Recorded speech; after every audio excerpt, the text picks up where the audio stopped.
ہم کیوں لوگوں کی عزتوں سے کھیل رہے ہیں، ظلم کر رہے ہیں؟ ہمارے اندر اتنی سختی کیوں آ گئی ہے؟ جبر و بربریت کیوں آ گئی؟ ہم دہشت گردی کی راہ پہ کیوں چل پڑے؟ ہماری طبیعتوں کی نرمی کہاں گئی؟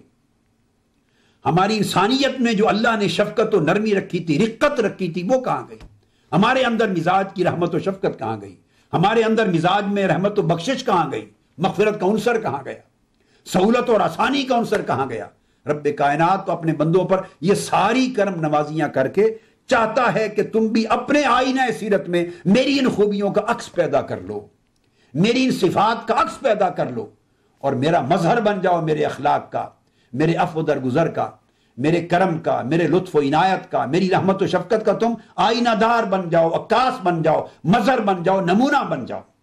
تخلقوا باخلاق اللہ، میرے جو اخلاق و صفات ہیں ان کے ساتھ متخلق ہو جاؤ، متصف ہو جاؤ، میرے رنگ میں رنگے جاؤ۔ صبغۃ اللہ، ومن احسن من اللہ صبغہ، اللہ سے بہتر کس کا رنگ ہے؟ کس کی صفات کا رنگ ہے؟ اللہ کی صفات کے رنگ سے۔ لوگو تم اللہ کی صفات کے رنگ میں رنگے جاؤ، وہ تو چاہتا ہے یہ، ہم اس کے برعکس چل رہے ہیں۔ پھر اللہ تبارک و تعالیٰ نے ارشاد فرمایا کہ وہ حکم دیتا ہے ملائکہ کو، اگر کوئی شخص شام کے وقت گناہ کرے تو ملائکہ کو حکم دیتا ہے کہ ساری رات گزر جانے دو، انتظار کرو صبح کی، اس کا گناہ ابھی نہ لکھنا، اس نے گناہ کر لیا ہے،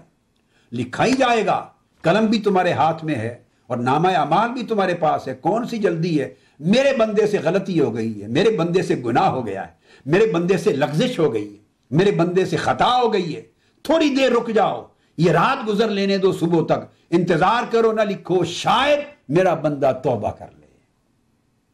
آپ اندازہ کریں، وہ اس کے نامہ اعمال میں گناہ لکھنے کو بھی مؤخر کرنے کی بات کرتا ہے، ملائکہ کو حکم دیتا ہے،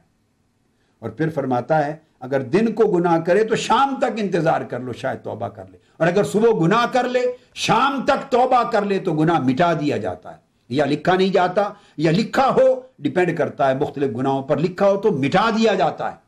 شام کو گناہ کرے، صبح توبہ کر لے تو یا لکھا نہیں گیا، لکھا گیا تو صبح مٹا دیا گیا۔ اللہ رب العزت چاہتا ہے کہ میرے بندے تو توبہ میں جلدی کر، میں تیرے گناہ کی لکھائی کو مؤخر کروائے بیٹھا ہوں تاکہ جلد از جلد توبہ کرے اور ختم ہو جائے۔ وہ ارشاد فرماتا ہے اللہ تبارک و تعالیٰ کو، لا تکتبوا الاساءۃ من المسیء لعلہ یتوب بلا خلاف، شاید توبہ کر لے، ذرا انتظار کرو، اس کا گناہ نہ لکھو، اور اگر نیکی کر لے تو کہتا ہے ابھی لکھو اس کی نیکی کو، اس کے عمل صالح کو فوری لکھ ڈالو۔ تو اللہ تبارک و تعالیٰ، تو حدیث پاک میں آتا ہے صحیح مسلم میں، حضرت ابو موسیٰ اشعری رضی اللہ تعالیٰ عنہ فرماتے ہیں اس مضمون کو جو میں نے بیان کیا، کتاب التوبہ صحیح مسلم میں، باب قبول التوبہ من الذنوب، آقا علیہ السلام نے فرمایا ان اللہ عز وجل یبسط یدہ باللیل لیتوب مسیء النہار ویبسط یدہ بالنہار لیتوب مسیء اللیل حتی تطلع الشمس من مغربها۔ ارشاد فرمایا آقا علیہ السلام نے کہ اللہ تعالیٰ رات کو اپنے دونوں ہاتھ پھیلا دیتا ہے، دونوں ہاتھ یعنی یہ اس کی شایان شان ہے، دونوں ہاتھ سے مراد دست کرم، اپنی دست شفقت، اپنا دست عنایت، دست بخشش، دست مغفرت آگے پھیلا دیتا ہے، بڑھا دیتا ہے، یعنی پکارتا ہے بندے کو اور کہتا ہے شاید شام دن کے وقت گناہ کرنے والا رات پڑھنے سے پہلے توبہ کر لے اور میں معاف کر دوں۔ جب دن ہوتا ہے تو اپنے دونوں ہاتھ یعنی دونوں ہاتھ رحمت کے ہاتھ، شفقت کے ہاتھ، بخشش کے ہاتھ، مغفرت کے ہاتھ پھیلا دیتا ہے، چادر مغفرت پھیلا دیتا ہے کہ شاید رات کا گناہ کرنے والا، دن کو گناہ کرنے والا شام تک، یا رات کا گناہ کرنے والا صبح دن تک توبہ کر لے، میں معاف کر دوں۔ حتیٰ تطلع الشمس من مغربہا، حتیٰ کہ یہ عمل جاری رہتا ہے اس دن تک جس دن کی صبح سورج بجائے مشرق سے مغرب سے طلوع ہوگا، یعنی قیامت کے دن کے آغاز ہونے تک اللہ رب العزت صبح اور شام کے گناہوں کو ساتھ ہی ساتھ بخشنے کا، توبہ کے ساتھ بخشنے کے عمل کو جاری رکھتا ہے۔ تو ہمیں احادیث میں مظاہر ملتے ہیں کہ اللہ رب العزت نے اپنی رحمت کو کائنات کی ہر شے پر وسیع کر رکھا ہے، حتیٰ کہ اللہ نے اپنی رحمت کو اپنے غضب پر بھی وسیع کر دیا ہے۔ اللہ رب العزت کا غضب، اس کو غصہ آتا ہے، وہ جلال میں آتا ہے، ناراض ہوتا ہے، اس نے اپنی ناراضگی پر بھی اپنی رحمت کو حاوی کر رکھا ہے۔ عن ابی ہریرہ رضی اللہ تعالیٰ عنہ، آپ روایت کرتے ہیں سمعت رسول اللہ صلی اللہ علیہ وآلہ وسلم یقول لما قضى اللہ الخلق کاتب عنده فوق عرشہ ان رحمتی سبقت غضبی۔ ارشاد فرمایا آقا علیہ الصلوۃ والسلام نے کہ اللہ تعالیٰ نے جب مخلوق کو پیدا کیا، عالم خلق کو، اس کائنات کی تخلیق فرمائی، تو کاتب عنده فوق عرشہ، تو جب کائنات کی تخلیق کی، مخلوق کو پیدا کیا، تو اللہ رب العزت نے اپنے عرش پر یہ بات اپنے قلم اور لوح و قلم کا جو اس کا مرتبہ علم الہی ہے، اس کا لکھنا اس کی شان کے لائق، اس کے قلم کے ساتھ اس کے لوح پہ لکھنا اس کی شان کے لائق ہے، تو عرش پر اس نے اپنے ساتھ اپنے پاس یہ بات لکھ دی، یعنی اس کو مقدر بنا دیا، اس کائنات کے لیے اسے اپنا قانون الہی اور قانون قدرت بنا دیا، اٹل قانون بنا دیا، لکھ دیا کیا؟ ان رحمتی سبقت غضبی، کہ بے شک میری رحمت میرے غضب پر چھا گئی، میری رحمت میرے غضب، میری ناراضگی پر حاوی ہو گئی، میری رحمت میری ناراضگی اور میرے غضب پر محیط ہو گئی، اس پر بھی وسیع ہو گئی۔ قرآن مجید میں فرمایا تھا رحمتی واسعت کل شیء، میری رحمت ہر شے پر وسیع ہو گئی، سایہ فگن ہو گئی۔ اس میں آقا علیہ السلام فرماتے ہیں کہ اللہ تعالیٰ نے لکھ دیا اپنی شان علم کے ساتھ لوح محفوظ پر کہ بے شک میری رحمت میرے غضب اور ناراضگی پر سبقت لے گئی، اس پر سبقت لے گئی، چھا گئی، آگے بڑھ گئی۔ اس لیے اس نے حضور صلی اللہ علیہ وآلہ وسلم کو بھی چونکہ غضب پر رحمت سبقت لے گئی، اس لیے جب آقا علیہ السلام کو اپنے محبوب نبی کو بھیجا تو حضور کو بھی سراپا رحمت بنا کر بھیجا۔ وما ارسلناک الا رحمتا للعالمین، آقا علیہ السلام کی حیات طیبہ میں بھی رحمت ہر شے پہ سبقت لے گئی، ساری کائناتوں اور سارے جہانوں کے لیے سراسر رحمت بنا دی۔ اب اللہ تبارک و تعالی ایک اور مقام پہ اللہ تبارک و تعالیٰ کے اس عمل کو آقا علیہ السلام نے بیان کیا حدیث پاک میں، اور حدیث متفق علیہ ہے، پھر صحیح بخاری کی کتاب التوحید میں آئی ہے اور صحیح مسلم میں کتاب صلاۃ المسافرین میں آئی ہے، باب الترغیب فی الدعاء والذکر فی آخر اللیل۔ ابو ہریرہ رضی اللہ تعالیٰ عنہ روایت کرتے ہیں کہ آقا علیہ السلام نے فرمایا ینزل ربنا تبارک و تعالی کل لیلۃ الی السماء الدنیا، یہ وہ حدیث جس کے ابتدائی الفاظ ہیں کہ اللہ رب العزت ہمارا رب جل مجدہ ہر رات آسمان دنیا پہ اترتا ہے، اپنی شان کے لائق اس کا نزول ہوتا ہے۔ کس وقت؟ جب رات کی آخری تہائی گھڑیاں، آخری تہائی حصہ باقی رہ جاتا ہے، یعنی رات کو 3 حصوں میں تقسیم کر دیا، جب 2/3 رات 2/3 گزر جاتی ہے اور لاسٹ 1/3 آف دا نائٹ، آخری تہائی حصہ رات کا جب باقی رہ جاتا ہے تو اس وقت وہ آسمان دنیا پہ نزول اجلال فرماتا ہے، نزول رحمت فرماتا ہے، اپنی شان کے لائق قریب آتا ہے، اور وہاں آ کر وہ آواز دیتا ہے، سوئی ہوئی مخلوق کو آوازیں دیتا ہے اور پوچھتا ہے کوئی جو مجھ سے مانگے میں اس کی دعا قبول کر لوں۔ اللہ تبارک و تعالی آسمان دنیا پر آ کر آواز دیتا ہے گناہ گاروں کو،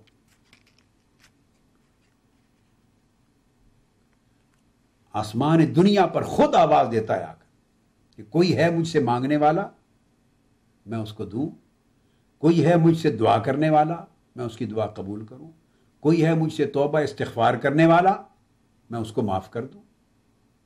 اب عطا کرنے والا آوازیں دے دے کر بلا رہا ہے، یہ اس کی رحمت کا وہ تصور ہے کہ رحمتی سبقت غضبی، کس طرح اس کی رحمت سبقت لے گئی ہر شے پر۔ پھر اس کا ایک اور مظہر بڑا ایمان افروز ہے، یہ بھی حدیث متفق علیہ ہے اور حضرت ابو ہریرہ رضی اللہ تعالیٰ عنہ ہی راوی ہیں اس حدیث کے بھی۔ آقا علیہ الصلوۃ والسلام نے ارشاد فرمایا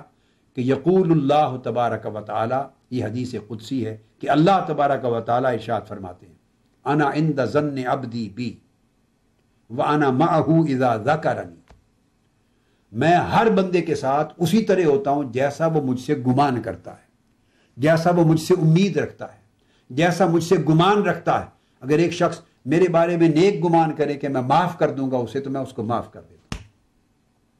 اور ایک شخص اگر میرے بارے میں یہ گمان ہی نہیں رکھتا، یہ گمان اس کے برعکس رکھتا ہے کہ میں معاف کرنے والا نہیں ہوں، تو پھر اس کے اپنے گمان نے اسے مروا دیا۔ ایک شخص جتنا بھی گناہگار ہو میرے بارے میں یہ گمان کرے کہ میں اس پر رحمت کرنے والا ہوں تو میں اس کے ساتھ اسی طرح ہوں گا جیسے اس نے امید رکھی، اس پہ رحمت کرتا ہوں۔ میرے ساتھ امید رکھی، اس نے گمان رکھا کہ میں شفقت کرنے والا ہوں، میں شفقت سے پیش آؤں گا۔ امید رکھی کہ میں عنایت اور رحمت کے ساتھ لطف و کرم کرنے والا ہوں، میں اس کے ساتھ لطف و کرم سے پیش آؤں گا۔ جیسا گمان کرے گا میرے بارے میں میرا بندہ، جیسی امید رکھے گا میرا بندہ میری ذات کے بارے میں اس کے ساتھ اسی طرح معاملہ کرتا ہوں۔ اب یہ اتنی بڑی بات کہہ دی کہ گویا اپنی ہلاکت اور اپنی نجات سارا اس کا دار و مدار بندے کی اپنی سوچ اور اپنے عمل کے رکھے۔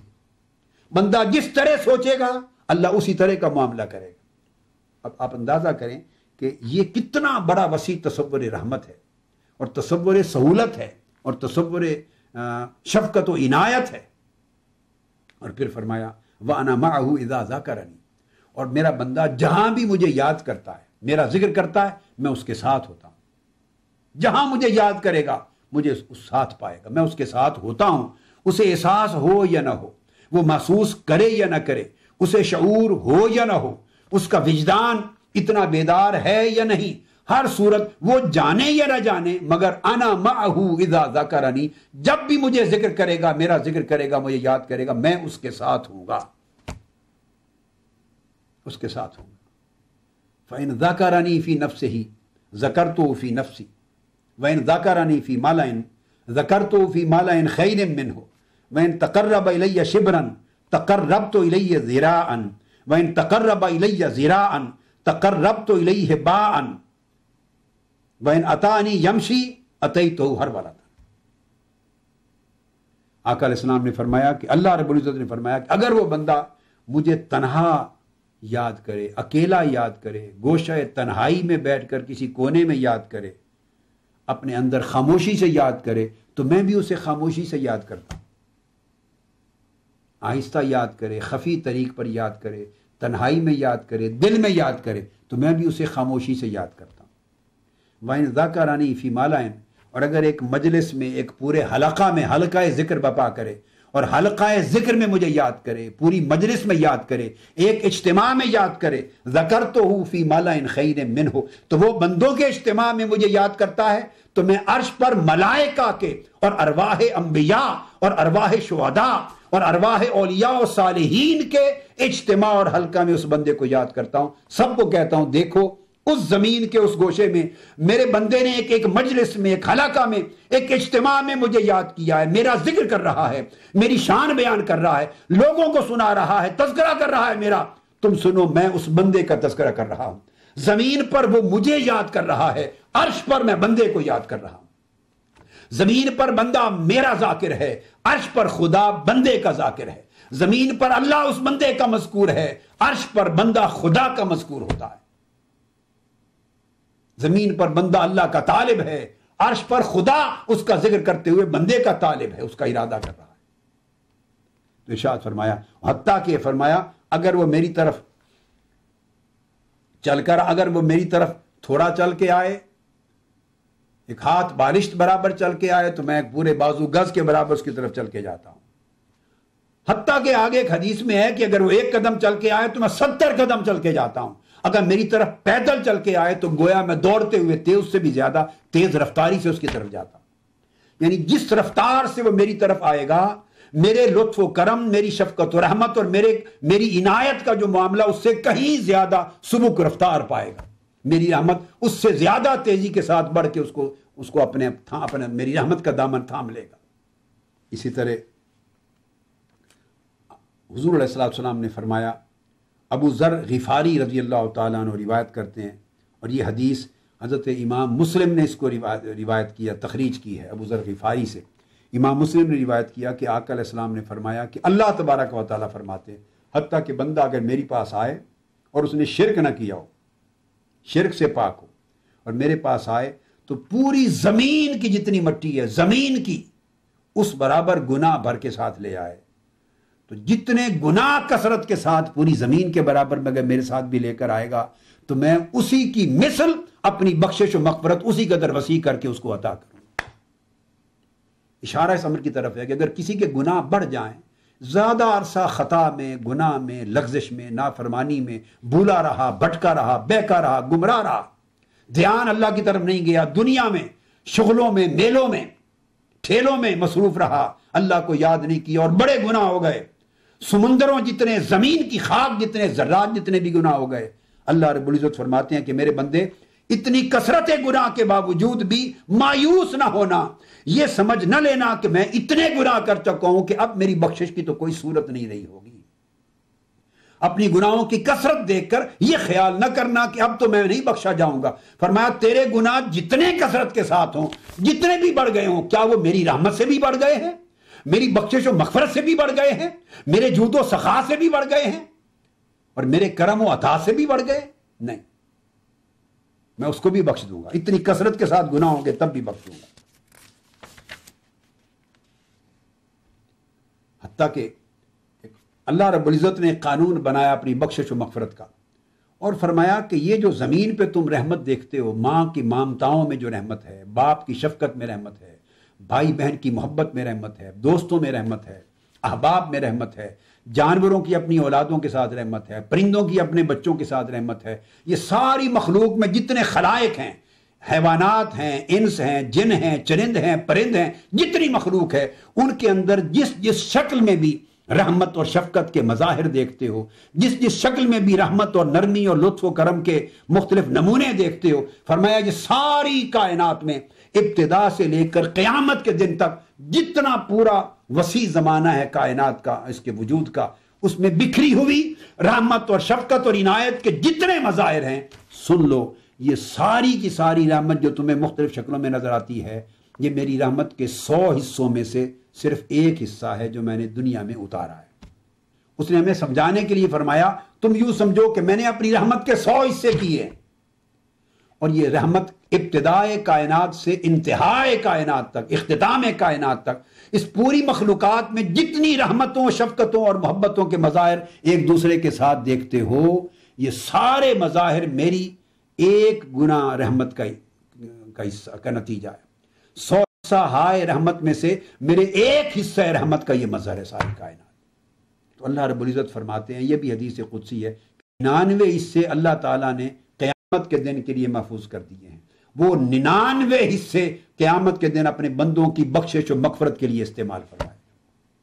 تو آپ اندازہ کریں کہ ساری کائنات میں جو رحمت نظر آ رہی ہے، جو شفقت و محبت کے مظاہر دکھائی دے رہے ہیں، یہ اگر اللہ کی رحمت کے ایک حصے کا نتیجہ اور ثمر ہیں تو اس کے مقابلے میں 99 گنا رحمت کا ظہور قیامت کے دن ہوگا. اس دن اللہ کی رحمت کے جوش کا عالم کیا ہوگا، اس کی بخشش و مغفرت کے جوش کا عالم کیا ہوگا. اور وہ اس کی رحمت و بخشش بصورت شفاعت ہوگی. آقا علیہ السلام شفاعت فرما رہے ہوں گے اور اللہ تبارک و تعالیٰ پوچھیں گے میرے محبوب اب راضی؟ بخشش ہوتی جائے گی حضور کی شفاعت سے، بخشش ہوتی جائے گی شفاعت محمدی سے، بخشش ہوتی جائے گی شفاعت محمدی سے. کہ آقا علیہ السلام نے فرمایا اللہ پاک مجھ سے بار بار پوچھیں گے محبوب اب راضی ہو، اب راضی ہو، اب راضی ہو. فرمایا خدا کی قسم جب میں اپنی ساری امت کی بخشش کی ضمانت نہ لے لوں اور بخشوا نہ لوں، اس وقت تک میں یہ نہیں کہوں گا کہ نام ردی تو میں راضی ہو گیا.